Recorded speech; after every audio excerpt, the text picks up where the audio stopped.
Good morning, good afternoon, and good day wherever you may be joining us from. Welcome to another edition of Sales TV Live. Today, we're learning why relationship selling beats closing tactics every time. We're joined by Jason Cooper. Jason is an award winning sales trainer and relationship coach. With over 25 years' experience coaching global sales teams, Jason specializes in helping sales professionals shift their focus from short term gains to building meaningful client relationships that drive consistent performance and success. Jason, welcome. Hey, Rob, good to see you and really appreciate you inviting me here today. I'm in the afternoon. I'm probably in the future because I'm based in Dublin, Ireland, and you're in the past, or that That's way, right. should I That's right. say. So No, no, I think you've got that reversed. I'm in the future. are you in the future? Are you sure, Rob? I think I'm not sure of anything these I'm days. a bit confused today. Jason, let's start by having you tell us a little bit more about you, your background, and what led you to where you are today. Yeah, Jason Cooper. I'm based in Dublin, Ireland, but as you can probably tell from my accent, I'm an Englishman. So I've been over here for about 20 years. And over that time, I've done some phenomenal things. But even before that, I got into selling in the 90s, and I started out my career selling digital photocopiers of all sorts of things. So um, the training there wasn't the best at that time, which always stuck in the back of my mind is how can I improve on that? So moved over to Ireland, found an Irish woman, settled here, and co-founded two startups. One in the fashion business with a huge amount of investment from a private company. They're pretty big in Europe, but so they invested in us and my co-founder, and also run another startup as well. But fast forward, like I've worked as a sales director, I've worked as a co-founder, I've worked in sales for a number of years, over 25 years. And about 10 years ago, I had a little bit thing going on in my head. I needed change. I need something. Maybe it was a midlife crisis. I don't know what was going on, but I needed to make a difference. I've always been curious about human behavior, always been curious about people and communication skills and being effective and making a difference. So I studied a lot, did a lot of trainer and became a coach and certified trainer and all of that sort of stuff. But learning was still key to what I wanted. And I'm, as you can probably tell from my books behind me, I'm an avid learner. I'm always investing into myself. So about 10 years ago, I started to train people to be a little bit more effective at what they do. I've had a few incarnations since in what I'm doing because that's growth and that's change. I've failed hundreds of times. And as Marshall Goldsmith always says, you fail forward. So keep failing forward until you learn an effective feedback to yourself. Go, well, what can I do? And how can I pivot? And how can I change? So when I say I'm the sales relationship coach, that's my tagline. But now I'm actually looking at high performance within that. And when I say high performance, I want people to perform at their best potential. And it's down for me as a facilitator, trainer, and coach, because I coach a lot of people, is I want to make sure that your intrinsic motivations are in line with what you want and where your purpose actually might be. So we look at lots of different areas of human development and behavior analysis and lots of other things based around your selling, your sales skills, but also your mind, your mindset, and the behavior and your body language. So as you build those effective relationships going forward, all of these things come in line and in congruence with what you do. So that was a long answer to a very short question. Never ask me a short question because you know you're going to get a long-winded answer from me. All right. So let's try this then. Yeah. Let's jump right into it and address the biggest question I wanted to ask you today. Why is relationship building more important than focusing on the close? Well, let's have a look at that, because when we start to look at a pyramid as such, you have things like being a vendor. Do you want to be a vendor? Do you want to be amongst everyone else? Because they call you up, but they might call two or three other people up. Or if you're pitching for something,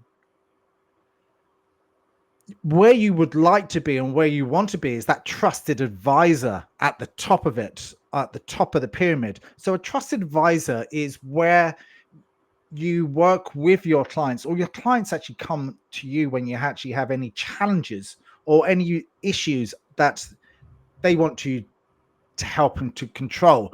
But in order for that to happen, you need to build effective relationships with your clients. I'm not saying that you need to go down the pub with them or to a bar with them and wine and dine and all that sort of stuff. No, you just got to look into their shoes, be empathetic to really understand from everyone's point of view, and especially their point of view. Because at the end of the day, it's not about you. You've got a brand, you're a trainer, you're a coach, you got your products, your services, or whatever that you have. Great. Obviously, there's an initial connection there, a bit of curiosity, but everything is from the standpoint of the other person. And in order to be at that trusted advisor, you really need to resonate with them. You really need to connect to them at that emotional level. And in order for that to happen, certain things need to be built onto that area of trust, credibility, obviously likability. You don't want to be their best mates and all of that, but there's a certain amount of likability in there. Knowledge, expertise, the Robert Cialdini's laws of influence. So authority, which basically means you are knowledgeable about what you do. You're an expert in your field. You know your stuff really well, which builds up that credibility in the other person. But you have to really ask them lots of questions. You should be doing less talking, and they should be doing a lot more talking than you. And you need to be open and curious. I know you're smiling about that because I know that's a fundamental thing about that. But in order for that to happen, we know what we do in relationship, and also to build up, it takes around about 4 seconds for us to connect with the other person, or might be slightly less. What a lot of things are missing in a lot of these training courses and methodologies and all of that, especially when you're building up relationship, is what we don't say. If, as an example, there's that 7-38-55% rule, which basically nonverbal communication is about 55% of that. And basically what that means is you have to be completely congruent with your nonverbal communication to be effective at being likable, trustworthy, and have that immediate gut feeling, that connection with that person or persons, depending on what they are. And I think that's imperative in everything that we do, whether you're relationship selling or whatever it might be. There's lots and other things that you might be able to get from that. And I can see within the chat, in B2B, you won't break through being a trusted advisor unless you can gain their trust and respect and immediate problem solve. You're absolutely right. And I totally agree with you. You can't go around and put your arm around them and be like that. You have to work really hard. It takes an awful lot amount of effort and time to be that pinnacle at the top of that pyramid, to be that trusted advisor. There's lots of things I'm throwing out here because I'm extremely passionate about what I do. I'm extremely passionate about, there's lots of elements within being that trusted advisor, but there's also lots of other things that you should be doing in order to build that knowledge, trust, authority, likability, consistency within the other person. And that takes time. It's not made overnight. But again, that 4 second rule, that instant thing, whatever it might be, there's a direct correlation between us and the other person, whether it's that gut feel that we all get with someone or the other person that might be, whatever that might be. But you have to make sure that you display that first off in an instant. And then it's how you speak and how passionate that you are and how and what your attitude is when you are in the room or on the phone or whatever it might be. So I want to pick up on what you were saying, that knowledge, trust, likability, and so on, that relationship. First, I wanted to acknowledge and thank Bob Britton for that comment, the one related to B2B and breaking through as a trusted advisor. And I encourage anyone else who's tuned in to join the conversation through the chat. Back to that relationship part. Mm-hmm. How does relationship driven selling improve long term business results? I need to close now. I need to hit my quarterly goal. I don't understand why it's so important to build the relationship when I really just need to build the sale. Yep. And we've got all of that pressure and built up by lots of cortisol in the brain. And our bosses are telling us to close the sale, close the sale, close the sale. Do you want to close a good sale or a bad sale? Do you want to do a quick sell? And then maybe you haven't asked all of the right questions along a process that you've designed and developed and not get it right. For me, I think building up what it might look like to have that relationship for the first year, the second year, and the third year, to continually build up upon that, because making sure that you have the right narrative behind the stories that you tell the other person about maybe other conversations that you might have had with their previous companies that you've worked with. So I just don't believe, like I've worked in short sales cycle, and it does depend on the client. So if we are looking at B2B and we are looking at the big corporates, there is a lot of work needed to be done with the influencers, the sole decision maker, but the people who actually might be using and utilizing your technology. So when you're looking at the large scale million euro, dollar, pound deals or whatever it might be, influencing the people up the chain and making sure that those relationships are solid, to make sure that there's a buying decision all the way through and making sure that everyone is in line. So building just one relationship is good, but you might need to do multifactorial relationships with people. And I always believe that if you make sure that you get the sale right in the first place by building that relationship, stronger referrals and testimonials and referrals to other clients and businesses might be essential for you. But once you've actually built that trust, and once you've actually practiced what you preach, and once you've actually delivered that, and once you go beyond the sale, and what I mean by going beyond that is once you've actually sold it and they bought it into the process, then they sell themselves rather than you closing it. Obviously, you do your pre-closes and everything else inverted, but the most cleverest way is for them to think of the idea and them to buy into the process, as opposed to you selling it, or should I say advising. So, relationship driven selling leads to all of those things that you're talking about, referrals, etc. I'm convinced. Now, my question is, how can one develop deeper and more trusting client relationships? How do you coach people through that? How can you develop that? Well, there's loads of different things that you possibly can do. Is be a people person. Like, there's no gimmicks. There's no ways and means is high performance and relationships is a communication. It is essential. Where's our emotional intelligence here? Can you pivot? Can you have critical thinking? Can you talk to that other person like they are a person, as opposed to a number or whatever you might want to consider? So practicing just being a person, practicing that they are another person, and you're not hiding behind that email like some of the generation now are just hiding without picking up that phone and having that conversation with people. Some things that you can do is just practice your body language, practice your tone, practice how you communicate.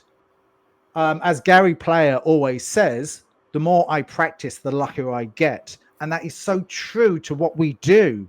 If you don't practice, you're never going to get any good at what you do. And ironically enough, I was running a workshop this morning and I give out a learning journal. And what I mean by a learning journal, because I want them to write down, reflect on what they've learned today. And I want them to practice. I'm not there to look over them at it. But once you engage with pen to paper, you're more likely to learn. And then it's down to that intrinsic motivation that they might have, because they want to learn, they want to grow, they want to get better at what they do. But without that, you have to have that self-determination to want to achieve. You want to connect better with that other person. And in order for that to happen, who can you practice with? You can practice with your peers. You can practice with your sales coach or your coach.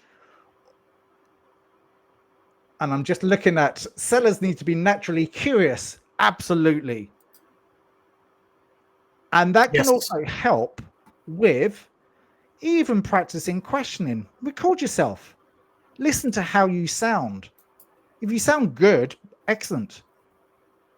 And also, it's the stories that we tell ourselves to be more confident in how we control our thoughts.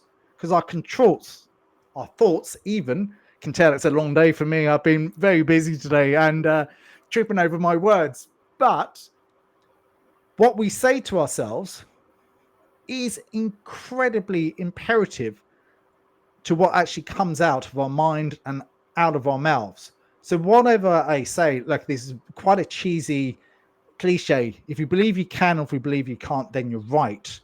And what I always suggest to people is, whether you believe in affirmations, whether you believe in something else like that, is how you talk to yourself. Whether it's positive or negative, what's going to come out of your mouth is that answer. Because you have to make sure that whenever you do speak, it's controlled and it's utilizing positive language or linguistic language that resonates with other people. But again, it's not easy if you don't practice. If you're winging it every day and you're thinking that I'm just going to flow through life and it's going to be easy, it's not, because you have to work hard at it. But then you have to work hard on lots of different elements. And as you're doing right now, I think one of the biggest things that we can all practice, and I mean really practice, is that muscle, which is here on our head, and it's listening. If you're too eager to throw lots of questions out, which is great, and I think that's found, just shut up and be quiet and really empathetically listen. I was very close to swearing then, and I didn't swear. It's to shut the hell up, be quiet, because we speak in our head 800 words per minute, and we talk in 200 words. Some people talk a lot more than 200 words. Me at the moment, I'm probably talking about 400 words per minute. But in my head, I'm talking, and you're talking, and everyone else is talking in about 800 words per minute. So if someone's speaking at 200 words per minute, we have to listen. I have to really listen to what they're saying. Absolutely. And that's another powerful skill that we can all continue to learn, because like me, I get tinnitus. So what tinnitus is that high whistling. I have to really focus on what someone is actually saying, because words have power and meaning. But if you want to really resonate with that, and that is hugely important in building up those respectful relationships with people. So we've talked about relationship building and how to go about that. What are the most common mistakes salespeople make when trying to build long-term relationships? Sometimes you need space, not get too eager to want to build, and to be congruent with wanting to actually build that relationship, as opposed to using those people as a number and a pressure on you. If you are to build an effective relationship, relax the hell out. If you're too intense, the analogy is probably way back in the day when we were single and free and we were looking for a girlfriend, as an example. People can tell, or if you were looking for your girlfriend, wife, or whatever, but people can see desperation in you. And the analogy is, if you're desperate and you're trying to buy a girl a drink or whatever it might be, they can just instantly see it in your eyes. So relax the hell out. Only a conversation. It's the bigger picture that you make in your head, which can actually turn into that procrastination, but that can then turn into that jitters that you might get. So you have to learn to control yourself, especially if you want to be more effective at what it is. And I'll give you an example. My wife bought a car recently, and she went to this showroom out of somewhere, and she knew what she wanted. And the salesperson was really eager, overly eager, to bombard her with emails, bombard her with phone calls, bombard her with everything else. And she just went, oh, I got this funny feeling about this person. And again, something to do with the body language, something to do with the tone, something to do with something else that was going on. Just wasn't quite right. And she went somewhere else, and the person actually listened. The person was actually genuine. The person's genuinely into what she wanted. And after driving it and all of that, I went along and I shut up. Made a little mistake when he came in, and I'm probably diverted from the question, but he went like that to shake my hand first. Then he went, oh shit. And he went over to my wife and shook her hand first. And I just stayed out of it. But I was looking for something else. But she actually liked him. And the point of the story is, he left her alone. He wasn't pressuring her. He wasn't doing anything else like that. So there is a balance there, and there is a bit of time, because I always like to say there is 12 touch points along the way. And that does include the initial conversation, the emails, the text message, the WhatsApp, or whatever. There's touch points along the way. But don't be too focused on the sale, but focused on the person, because that speaks volumes in people wanted to buy from you, as opposed to being sold to. Right. People buy from people they like. People buy from people they know, like, and trust. It's That's exactly sometimes what's not written even down on about my the product. sheet. Yeah. Mhm. And it is so true. People like people they like, trust, and also connect with.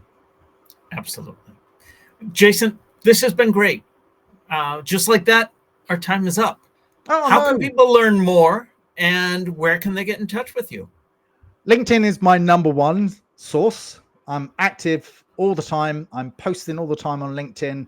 My thoughts, my ideas, uh, based on decision making and all of the elements in around the sales process, high performance. They can find me on my website, jasoncooper.io. That is IO at the end. So remember that. I'm not on Twitter anymore, so I've given that a miss. and Jason A. Cooper on LinkedIn. No, I mean Instagram. And you can email me at jcooper@jasoncooper.io. I'll be honored and humbled to have a conversation. Excellent. Thank you. We now have a newsletter. Don't miss an episode. Get show highlights, beyond the show insights, and reminders of upcoming episodes. You can scan the QR code on screen, or you can visit us at salestv.live and click on newsletter. This has been another edition of Sales TV Live. On behalf of the panelists and everyone here at Sales TV Live, to our guest and to our audience, thank you for being a part of today's conversation, and we'll see you next time.